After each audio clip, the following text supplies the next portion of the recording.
আজকের ভিডিওতে আমি স্লাইডটা ডিজাইন করে দেখাবো। আমি একটা নতুন স্লাইড নিয়ে নেব, এখান থেকে ব্ল্যাঙ্ক স্লাইড, এটা আমি উপরে তুলে দিলাম। ইনসার্ট থেকে শেপ, আমি এটা নিয়ে নিলাম। এই শেপটা একটু বড় করে নিলাম। এখান থেকে আমি এতটুকু এটাকে এভাবে এভাবে ঘোরালাম আর একটু বড় করে দিলাম।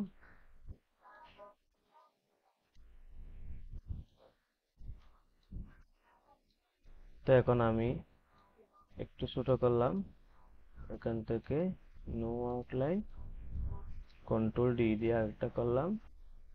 এটাকে আমি এই কালার দিয়ে দিলাম।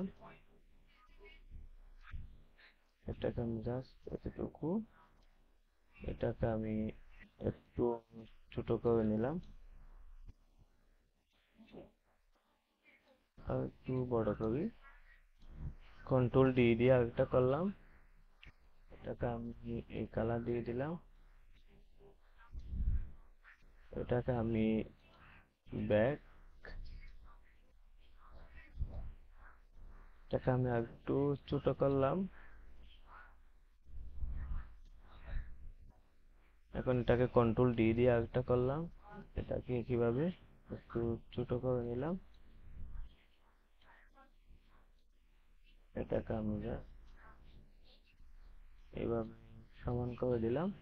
এখান থেকে এটাকে আমি এই কালার, এটাকে আমি ব্যাকে দিয়ে দিলাম। তো এখন এখান থেকে আমি এটাকে দিব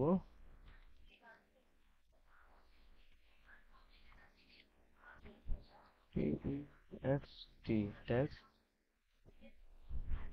একইভাবে সব জায়গায় আমি টেক্সটটা অ্যাড করে দিলাম। এখান থেকে আমি 1 দিয়ে দিলাম।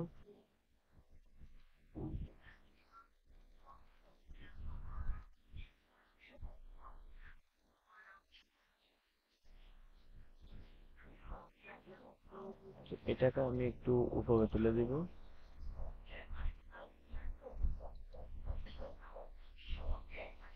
বাস এতটুকু, এটাকে আমি উপরে তুলে দিলাম।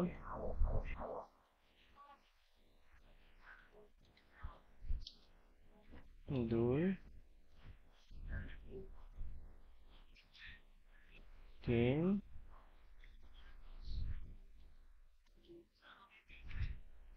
4। এই যে আমার হয়ে গেছে। এটাকে আমি একটু গাইডটা